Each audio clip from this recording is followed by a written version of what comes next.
As you know, obviously a very active and ongoing investigation. So last night, a member who resides at this house, it's a residential house. The owner who lives at the house is the missing person. That owner rents out some of the rooms to, people in the house. And one of the individuals in the house had not seen the owner in approximately a day and called the police at approximately 7 p.m. to report that person missing because it wasn't normal to see them for over 24 hours. Detectives verified that that missing person, who's now a homicide investigation, was walking around the neighborhood on Sunday.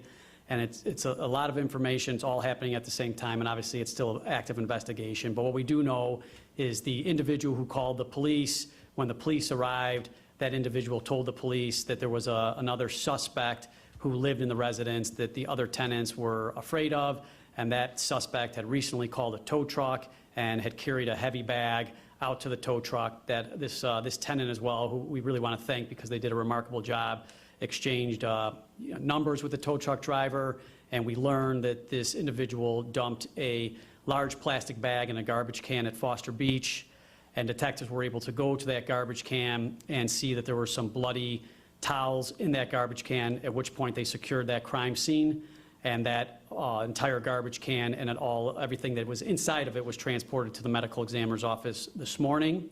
And then based upon that evidence, the detectives were able to go into the residence, and they eventually discovered human remains in a freezer, at which point we backed out of the residence to secure a search warrant to go back in and retrieve all of evidence properly. And in the meantime, in communication with the tow truck driver last night, the tow truck driver actually gave us his location and explained that the person he was transporting had pulled a knife on him. So officers responded to that scene, placed that suspect into custody, transported that individual back to Area 3 Detective Division for that original ag assault with a knife. Once at Area 3, that suspect invoked their right to remain silent regarding the other homicide investigation. So right now, detectives are still executing the search warrant, working with the medical examiner's office, and we have a long way to go. But obviously, we believe that the missing person is obviously, unfortunately, the individual we discovered. You mentioned a body bag or body being taken to Foster Avenue Beach. Has that been recovered yet?